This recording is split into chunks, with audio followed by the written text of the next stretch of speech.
Наследие Альберта Эйнштейна невероятно и включает в себя более 300 научных работ, которые продолжают влиять на мир более полувека после его смерти. Хотя Эйнштейн переопределил наше понимание Вселенной, возможно, его величайший вклад в человечество еще впереди – путешествие во времени. Теория относительности Эйнштейна, скорость света и общая теория относительности создают реальную возможность путешествий во времени. Некоторые ученые сегодня считают, что теория относительности Эйнштейна создает возможность путешествовать через портал или червоточину, называемую мостом Эйнштейна-Розена, аномалию в пространстве, которая может быть порталом в параллельные вселенные. В теории общей относительности пространства можно изгибать, искривлять и создавать в нем дыры. Мост Эйнштейна-Розена — это пример червоточины, структуры в пространстве времени, которая представляет собой разрыв в пространстве, растяжение материала, если рассматривать пространство как материал, и его повторное соединение в другом месте. Мост Эйнштейна-Розена соединяет две точки в пространстве. Если вы путешествуете в один конец червоточины, вы выйдете из другого. Хотя эти две точки находятся в разных вселенных, по сути, это телепортация или что-то, что позволяет мгновенно перемещаться между двумя удаленными местами. Может ли теоретическая червоточина Эйнштейна на самом деле служить порталом в другую вселенную? Возможно, открытие такого портала однажды установит контакт между людьми и внеземными цивилизациями. Когда мы рассматриваем идею существования червоточин, которая принимается некоторыми из самых блестящих умов на планете, мы начинаем видеть, что все элементы на месте, чтобы предположить наличие разумной жизни в другой части Вселенной, и что существует вероятность или возможность, что мы уже имели контакт в прошлом, имеем его сейчас или будем иметь в будущем. Возможно ли, что монументальная работа Альберта Эйнштейна была пожизненным стремлением установить контакт с внеземными цивилизациями? Могли ли существа из других миров предоставить ему информацию о том, как преодолевать пространство и время? Если да, то зачем? Величайшие открытия во времени и пространстве приходят не через тяжелую работу или интенсивный труд, а через способность гениев получать доступ к некой сфере, откуда они как будто скачивают информацию, которая навсегда делает их гениями. В истории есть люди, чей гений настолько невероятен, что они как будто способны видеть будущее. Их влияние не ограничивается их временем, а навсегда меняет мир. Мы склонны рассматривать цивилизацию как поток информации, который постепенно прогрессирует. Но на самом деле это не так. Мы делали гигантские шаги вперед благодаря появлению в определенные моменты времени выдающихся гениев. Возможно, как считают некоторые сторонники теории древних астронавтов, внеземные цивилизации ускоряют когнитивные способности избранных, чтобы способствовать развитию человеческой цивилизации. Могло ли это объяснить экстраординарную нейроанатомию Альберта Эйнштейна? Является ли простым совпадением, что, возможно, величайший ум в истории человечества, Альберт Эйнштейн, имел более высокую концентрацию глиальных клеток и более широкую теменную долю, чем в среднем человеческом мозге, и его мозг был таким же здоровым, как у молодого человека, даже когда он умер? Это поистине экстраординарное свидетельство. Если бы мы могли изучить мозги других гениев, таких как Исаак Ньютон, Никола Тесла и Стивен Хокинг, мы, вероятно, обнаружили бы, что их мозги также значительно отличаются от обычного человеческого.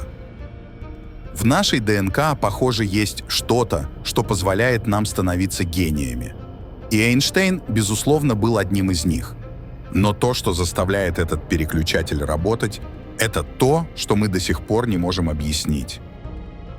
В древнеиндийском священном тексте Махабхарата, написанном в VIII веке до нашей эры, описывается, как царь Ревайта путешествовал на небеса, чтобы встретиться с Богом-творцом Брахмой, а затем вернулся на Землю через сотни лет. Некоторые исследователи считают, что это индуистское предание может быть одним из древнейших свидетельств успешных путешествий во времени в древности. Подобные истории о путешествиях во времени можно найти по всему древнему миру, как и легенда о каньоне Чако. В Японии легенда об Урасима Таро рассказывает о рыбаке, который посетил подводный дворец бога моря Рюдзина и, как ему казалось, провел там всего 3 дня. Но когда он вернулся в свою рыбацкую деревню, оказалось, что прошло 300 лет. Его дом в руинах, а все, кого он знал, давно умерли, и никто не помнит его семью. Аналогичные истории о путешествиях во времени можно найти и в Ветхом Завете. Описание пророка Иеремии в Иерусалиме удивительно похоже на эти рассказы.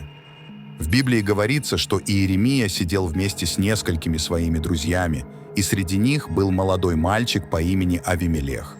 Иеремия попросил Авимелеха выйти из Иерусалима и собрать для них инжир. Когда мальчик вышел, он вдруг услышал шум и ветер в воздухе и потерял сознание. Когда Авимелех снова очнулся, уже почти наступил вечер. Он побежал обратно в город, но там были незнакомые солдаты, и старик сказал ему, что с тех пор прошло 62 года. Таким образом, это история о путешествии во времени, записанная в Библии. На острове Агильки в Южном Египте, всего в 6 милях вверх по течению от Асуана в долине Нила, находится храм Исиды. Этот храм, построенный в IV веке до нашей эры, был центром поклонения египетской богине плодородия и природы вплоть до VI века нашей эры. Исида была самым важным божеством в Древнем Египте. Она была женой своего брата Осириса, и вместе они стали популярной супружеской парой, на которых все хотели быть похожими. Исида воспринималась как символ жизни, в то время как Осирис считался божеством, правящим миром мертвых. Поэтому как живые, так и мертвые могли отождествлять себя с Исидой и Осирисом. Согласно древнеегипетским религиозным верованиям, богиня Исида считалась божественной матерью и душой самой яркой звезды на небе – Сириуса. Для древних египтян Осирис был созвездием Ориона. Это созвездие считалось буквальным живым воплощением великого бога Осириса.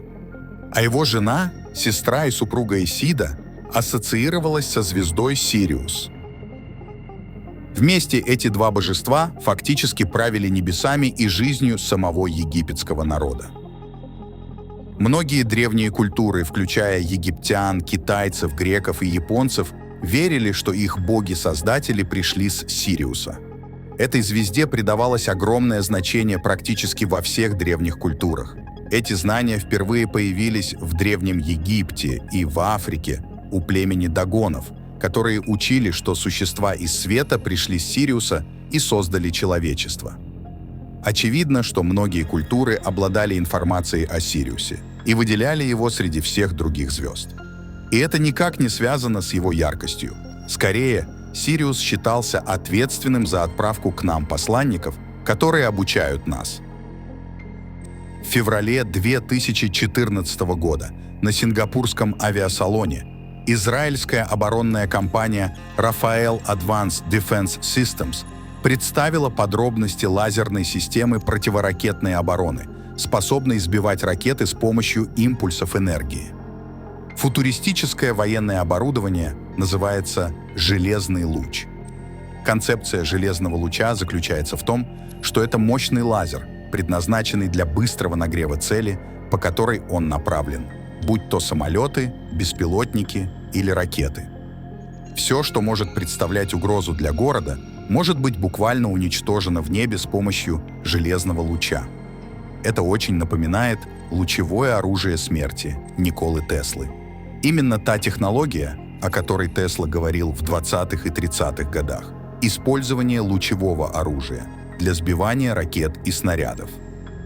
Однако военные отдали предпочтение атомной бомбе Эйнштейна и Оппенгеймера, а не разработкам Теслы.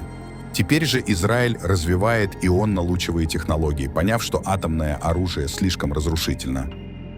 Возможно, Тесла разработал технологию просмотра или путешествия во времени и предвидел эти события. Сам Тесла однажды сказал, что настоящее принадлежит им, но будущее, над которым я действительно работал, принадлежит мне. Не означает ли это, что Тесла на самом деле заглянул в будущее? Некоторые считают, что Тесла не только контактировал с инопланетянами, но и был ими послан на Землю, чтобы выполнить свою миссию и ввести человечество в новую эру. Тесла воспринимал себя как просветленное существо, призванное помочь людям с помощью своих изобретений. Для человечества существует определенная повестка дня и план, и в каждом поколении некая высшая сила посылает на Землю определенные души, которые от рождения более склонны и способны воспринимать высшие знания. В январе 2012 года в лаборатории Университета Коннектикута теоретический физик Рональд Маллет демонстрирует свою крупномасштабную модель машины времени. Используя устройство, называемое кольцевым лазером, которое создает вращающийся луч света, профессор надеется доказать, что вращающийся свет фактически искривляет пространство, образуя петлю во времени. Эти лазеры, хотя их и не видно, на самом деле создают вращающийся паттерн света. Это вращение света в конечном итоге приведет к вращению самого времени, поскольку, согласно теории Эйнштейна, пространство и время взаимосвязаны. Если представить время как прямую линию, то при искривлении пространства время также изогнется в петлю, что и позволит путешествовать во времени с помощью света. Хотя это пока только прототип, Маллет верит, что сможет создать действующую машину времени в течение ближайших 10 лет. Он считает, что энергия световых лучей создаст гравитационное поле, достаточно сильное, чтобы провести вращающийся нейтрон через время. Используя спины нейтронов, Маллет может передавать двоичный код, который можно было бы перевести в сообщение. Но сможет ли эта технология в конечном итоге перемещать через время более крупные объекты, такие как человек или космический корабль? Теория относительности Эйнштейна допускает существование так называемых мостов Эйнштейна-Розена или червоточин. Это открывает возможность мгновенного перемещения из одной точки Вселенной в другую, как будто между ними ничего нет. Если существует возможность путешествовать мгновенно от одного конца Вселенной к другому через червоточины, то, возможно, есть свидетельство того, что такая технология использовалась в древности. Древние египтяне, как утверждается, знали о путешествиях через звездные врата и червоточины. Доказательством этого служат изображения на потолке храма Хатхор в Дендере, где боги изображены путешествующими на своих кораблях вечности, что, по мнению исследователей, является отсылкой к тем же самым временным порталам, только без использования термина «червоточина».